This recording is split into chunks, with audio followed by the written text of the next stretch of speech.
welcome back to the show. We are absolutely delighted, Brian. This is one of the favourite parts of the show ever. When this man comes in, right? He's a folklorist, he's a historian, he's a horse and captive man, right? Shane, great to have you. Great to be back. Good to see Lovely you. to meet you. I studied folklore in college, just a little bit. Okay. A few electives. You Very can correct interesting. me now as we move on. Have you the questions for Brian? I have. We have a surprise for you, Brian, right? This is a chat. No, please don't. You've got lots of interesting things to tell us, right? Well, listen, we're coming up to the centre point of the year, the midpoint, the changing point of the year, and this is Christmas time. It's a special time. It's when hopefully when the ice comes in, when everything is frozen, nothing to do. But it's the time of the year when we have the biggest feast of all. And it's really amazing to me when we start to break down what we eat on Christmas Day. I was doing a lecture there recently and I was listing out all the things.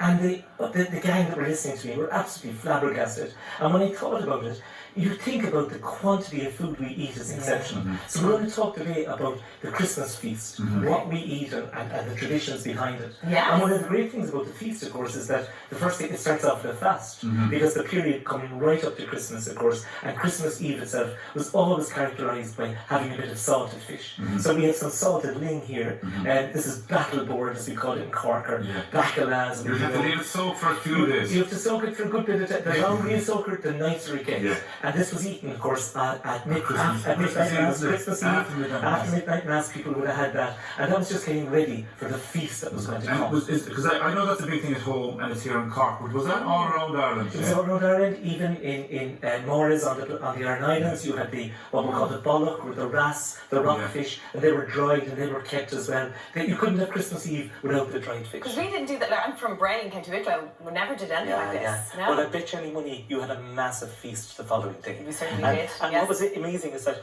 this is also carnival. Carne, of course, being meat. So you have the most quantity of meat that you would ever have before. So you have the turkey. Some people had the goose, of course. Yeah. You had the ham. Oh, yeah. You had the spiced beef, which was very important. Spiced beef is very traditional in Cork. And, of course, it's eaten here because simply we have the great connection between the Caribbean and Cork. When Cork was exporting its butter, they were bringing back the great spices, the allspice, the Jamaican pimento, and all of that. And you can really get the allspice from it, can't you? Absolutely gorgeous. And if you didn't have that on Christmas Day, it wasn't Christmas. And that's the whole point of the thing. See, the ham had to be glazed, it had to have everything there. So the quantity of meat, first of all, that you're eating. But not only that, you're also then stuffing the birds. Stuffing. So you had potato stuffing, you had bread stuffing with all its condiments that are there. And then in addition to all of that, of course, you had to have a selection of potatoes. And what I think is really interesting in Ireland is that you had roast potatoes. Then in case himself wanted some mashed potatoes, you had mashed potatoes as well.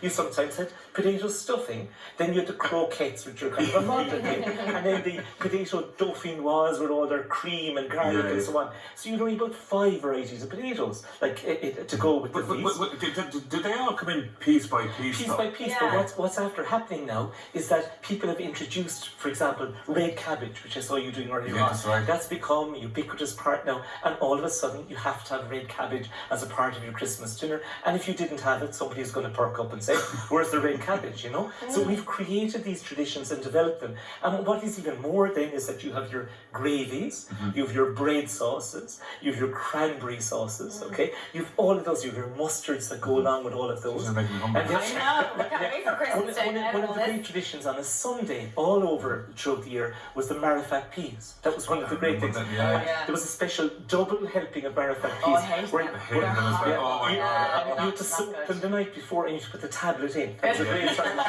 And as children, we always wanted to put the old tablet into the marifat. But now, of course, you've got the roast vegetables as well that you get in terms of, in honey, parsnips, carrots, all of those sort of elements that are in there. The amount of food that's on the table. If you went home tonight and started eating, you're roasting a goose or a turkey, having ham along with spiced beef, with all of these. It's an incredible idea, and we do it in folklore. Everyone thinks folklore is a part of the past, but folklore is a part of the habituation of the rituals that we have today, and we're all the custodians of that. We continue to do it, and when you explore it and examine it and look at it, and it doesn't stop there, because just as you clear all those away, then in comes the plum pudding. Okay? Because as if you hadn't enough to eat already. And of course the plum pudding is full of the palaver of putting on the brandy, lighting it, bringing it in, and of course more brandy and brandy butter and cream. And then on top of that you might have some sherry trifle, lashed with all the sherry that goes into it. Don't have any kind of cholesterol running down through the No. years, like. And if that wasn't good enough, somebody might say, will you have an Irish coffee as well? To wash it all down. To wash it all down. And then in addition, out will come the mince pies. Yes. Okay? And then after mince pies. Yeah, I love them. and the mince pie is a very old one, okay? The pie, we did a little piece here sometime back on Michaelmas, and this was much the same idea. Those pies were what we called little coffins or pastry cases with an amount of meat that was in them in the past, with suet and so on Because and so it was forth. meat. It was, and that's why Meat they that called was it. actual What kind meat. of meat? Like beef? Lango used to be mutton quite often that was there, but you'd have different Mixed in with fruits. Mixed in with fruit, and that's what we still have that element. It's still there. The mince pie still has suet. Minus inside meat it. though. I don't think I like Mine is the meat. Tell us about this fella here, Shane. This is something that I was really interested in. Okay, this is the Yule Bock. The word Yule, of course, is another word for Christmas. Oh, It yeah. literally comes from the word meaning a wheel. And as I said, we've kind of come right around the wheel of the year, and we're bang in the centre again. And what's the buck? The Bock, okay, a bit like the Springboks, it's the horned one or the goat.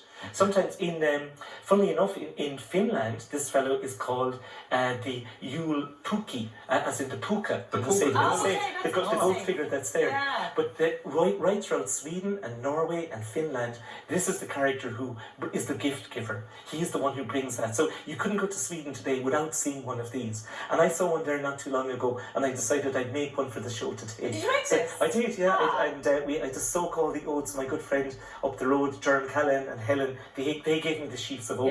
Yeah. So we soaked them down, and I twisted it into the concoction or the contortion that you see. To make this? About a half a day actually. It was Wow. twisting away. It looks fabulous. But Very cool. this would have come from Thor, who would Scandinavian mythology, who would have had his chariot being pulled by two goats. And what would happen is that when he came in the evening, he'd kill one of the goats and eat it, but the following day it would rejuvenate itself. So again, this is a bit like the Cailleach in Irish tradition, where this is made from the last sheaf of the harvest. And what happens at this time of the year, you take it and it rejuvenates itself. So everything around this Christmas period, this great feast that we have, this marking of the occasion, making it special, is a huge part of what we do. And we're still custodians of that. In Sweden, they're still doing it. We're still doing it in so many different ways.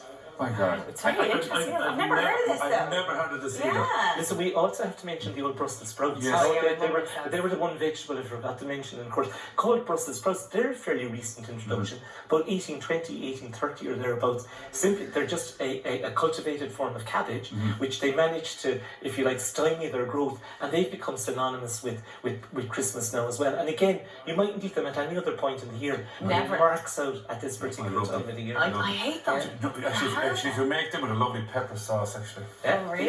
yeah. Oh, I don't know. A few more calories there for you, I Shane. think the original recipe had veal gravy. Was the Veal gravy? as a part of the Brussels tradition. So hence they. Shane, you're into the kitchen now. Don't mind Yeah. We should have made some of the food actually. Shane, Yeah. go near No, all right. Come on, Thank you very much indeed. Thank you so much, Shane. Now we hope to see you again in the new year. Now, here is your last